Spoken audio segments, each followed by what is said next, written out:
Chapter 4 The Enuma Release. Begin all acts and thinking by using Al-Kalum the All. Tablet 3. Anshar speaks to Kakka. 19 times 9 equals 171. Lo! Anshar made his voice heard and addressed his speech to Kakka his Yahweh. O Kakka, Yahweh who pleases me, I shall send you to Lahmu Mars and Lahemu Venus. You shall know how to probe, you are not skilled in speaking. Have the Anunnaki my fathers brought before me. Let all the Anunnaki be brought to me. Let there be conversation, let them sit at a banquet, let them eat grain, let them drink choice wine, and let them decree a destiny for Marduk their champion. Set off Kakka and go and stand before them, and everything that I am about to tell you repeat to them. Anshar, your son has sent me. He has told me to report his heart's message. I sent Anu, but he was unable to face her alone. Nadimad panicked and turned back. Then Marduk, sage of the Anunnaki, your son, came forward. He wanted his own free will to confront the inhabitants of Tiamat. He addressed his words to me. If indeed I am to be your champion, to defeat the inhabitants of Tiamat and save your lives, convene the council, name a special fate, sit joyfully together in Ubshu Ukanaku, and let me in my own utterance fix fate instead of you. Whatever I create shall never be altered. Let a decree from my lips never be revoked or never changed. Hurry and decree your destiny for him quickly, so that he may go and face your formidable enemy. Kakka set off and went on his way. Before Lahmu Mars and Lahemu Venus the Anunnaki, his forefathers, he prostrated himself and kissed the ground in front of them, then straightened up and stood there and spoke to them, saying, Anshar your son has sent me. He has told me to report his personal message, that they founded a princely shrine for him. He took up residence as ruler before his fathers. You are honored amongst the great Anunnaki. Your destiny is unequaled. Your word has the power of Anu. O Marduk, you are honored amongst the great Anunnaki. Your destiny is unequaled. Your word has the power of Anu. From this day onwards, your command shall not be altered. Yours is the power to exalt and abase. May your utterance be law, and your word never be falsified. None of the Anunnaki shall transgress your limits. May endowment required for the Anunnaki shrines, wherever they have temples, be established for your place. O Marduk, you are our champion. We hereby give you sovereignty over the whole universe. Sit in the assembly, and your words shall be preeminent. May your weapon never miss the mark, and may they smash your enemies. O Marduk, spare the life of him who trusts in you, but drain the life of the beings who have espoused evil. They set up in their midst of that one constellation, and they address Marduk their son. May your decree, O Marduk, impress the Anunnaki. Command to destroy and to recreate, and let it be so. Speak and let the constellation vanish. Speak to it again, and the constellation was recreated. He spoke to it again, and the constellation was recreated. When the Anunnaki, his fathers, saw how effective his utterance was, they rejoiced. They proclaimed Marduk as ruler. They invested him with scepter, throne, and staff of office. They gave him an unfaceable weapon to crush the foe. Go and cut off the life of the inhabitants of Tiamat. Let the winds bear her blood to us as good news. The Anunnaki his fathers thus decreed the destiny of Marduk, and set him on the path of peace and obedience. He fashioned a bow, designated it as his weapon, and he feathered the arrow and set it in the string. He lifted up a mace and carried it in his right hand, slung a bow and quiver at his side, and he put lightning in front of him. His body was filled with an ever-blazing flame. He made a net to encircle Tiamat with it, marshaled the four winds so that no part of her could escape. South wind, north wind, east wind, west wind, a gift of his grandfather Anu, he kept them close to the net at his side. He created the Imhalu wind, evil wind, the tempest, the whirlwind, the force fields called the four winds, the seven winds like tornadoes, the unfaceable facing wind. He released the winds which he had created, and 7 crafts they were. They advanced behind him to make turmoil inside Tiamat. Marduk the ruler raised the flood weapon, his great weapon, and mounted the frightful unfaceable storm chariot. He had yoked it to a team of 4 and harnessed it to its side. Slayer, pitiless racer and flyer, their lips were drawn back, their teeth carried poison. They know not exhaustion, they can only devastate. He stationed on his right, fearsome fight and conflict. On the left, the battle to knock down every contender prepared to defend. Clothed in a cloak of awesome armor, his head was crowned with a terrible radiance. The ruler set out and took the road, and set his face towards Tiamat, who raged out of control. In his lips he gripped a spell, in his hands grasped a herb to counter poison. Then they thronged about him, the Anunnaki thronged about him, the Anunnaki his fathers thronged about him. The ruler drew near and took into the middle of Tiamat. He was trying to find out the strategy of Kingu, her lover. As he looked, his mind became confused, his will crumbled, and his actions were muddled. As for the Anunnaki, his helpers who marched at his side, when they saw the warrior, the leader, their looks were strained. Tiamat cast her spell. She did not even turn her neck. In her lips, she was holding falsehood, lies, wheedling.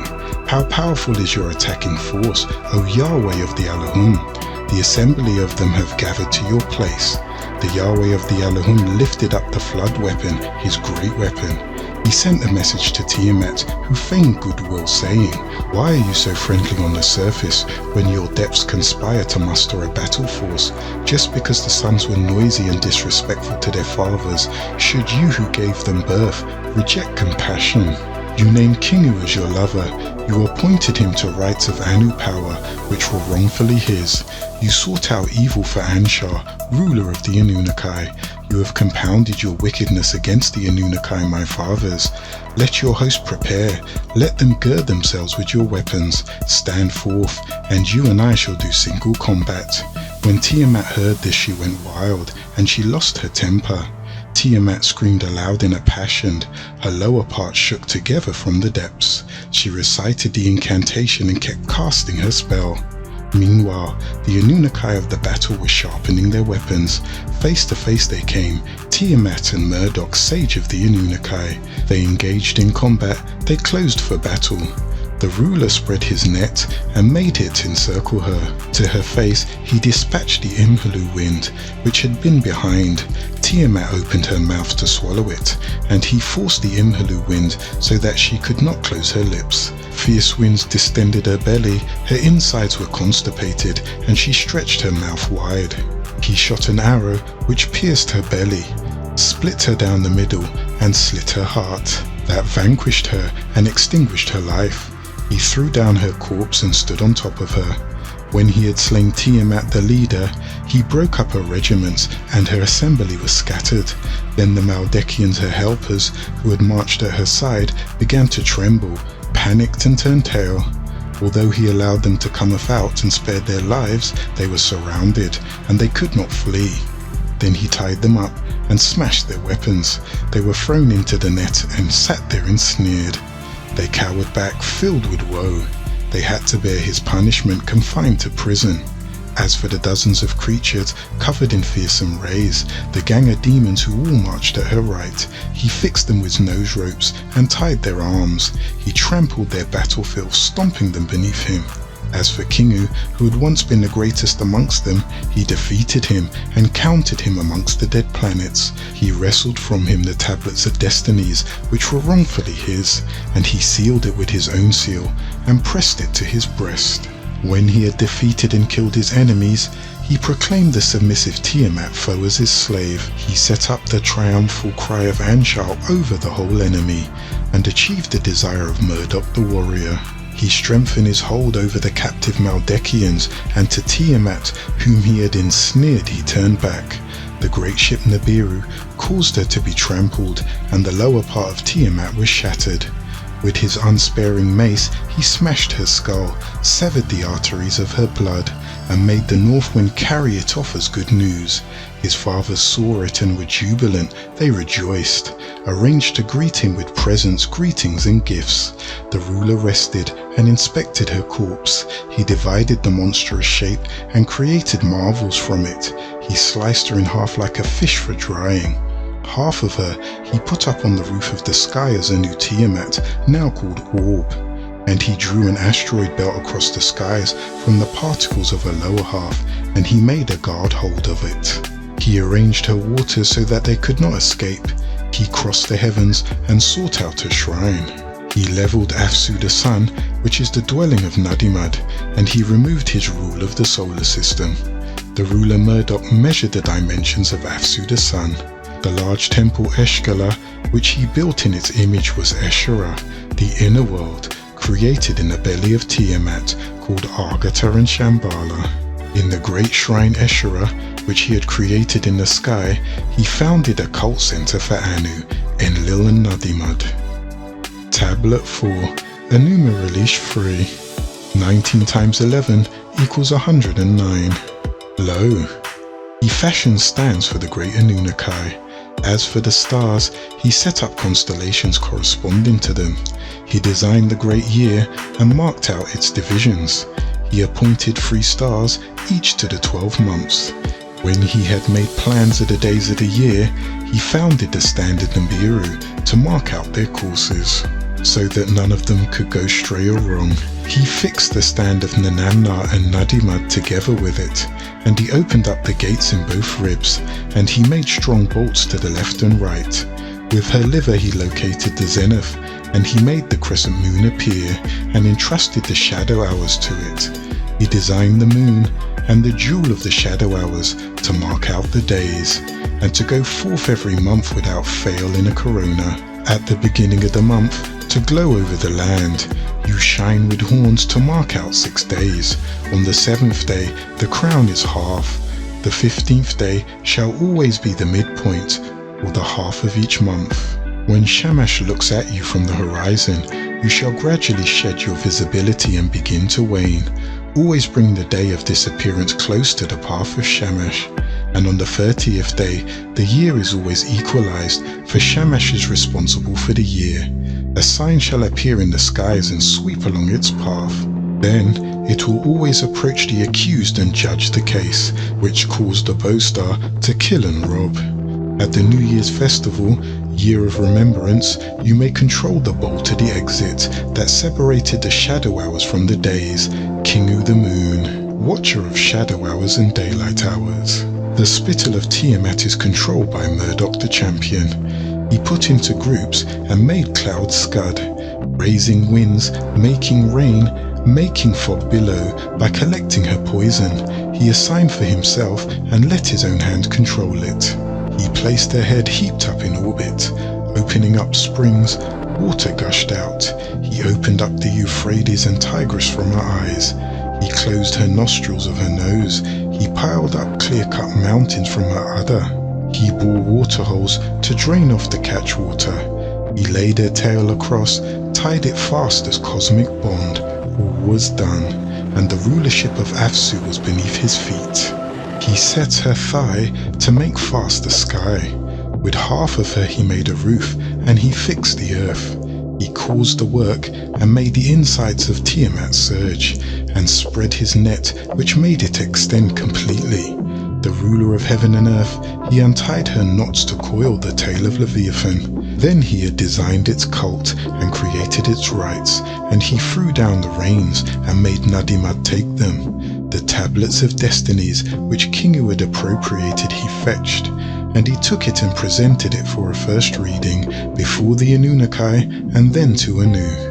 The Maldekians of battle whom he had ensnared were disentangled by him, and he led them as captives into the presence of his fathers. As for the 11 creatures that Tiamat had created, he destroyed them, smashed their weapons, tied them at his feet, made images of them, and had them set up at the door of Afsu the sun. Let this be a sign that will never in the future be forgotten. The Anunnaki looked, and their hearts were filled with joy at the sight of him. Lachmu and Lahemu, all his fathers embraced him, and Anshar the ruler proclaimed that there should be a reception for him. Anu, Enlil and Enki each presented him with gifts. Even Damkina, his mother, exclaimed with joy at him. She made him beam inside it, and his fine throne of his house. He, Marduk, appointed Uzmi, who had brought his greetings present as good news, to be Yahweh of Afsu and to take care of shrines. The Agigi assembled, and all of them did obeisance to him. The Anunnaki, each and every one kissed his feet. The whole assembly collected together to prostrate themselves. Rising they stood, they bowed. Yes, ruler indeed. Noble son of his fathers took their fill of his manliness. They took off his clothes, which were enveloped in the dust of combat. His fathers the Anunnaki were attentive to him. With cypress nectar they sprinkled and anointed his body.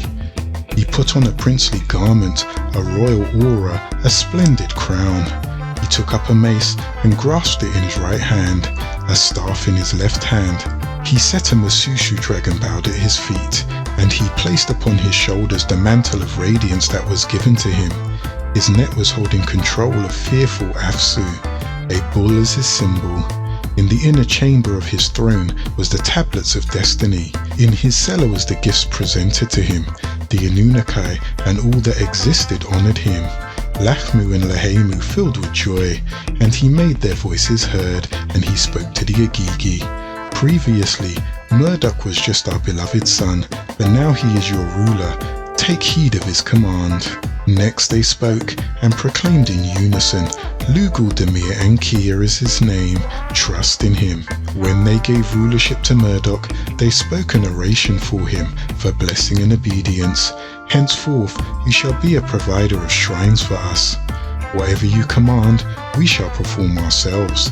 Marduk made his voice heard and spoke, and he addressed his words to the Anunnaki his fathers, over the Afsu, the sea-green dwelling, in front of the inner world Esharah, which I created for you, where I strengthened the ground beneath it for a shrine.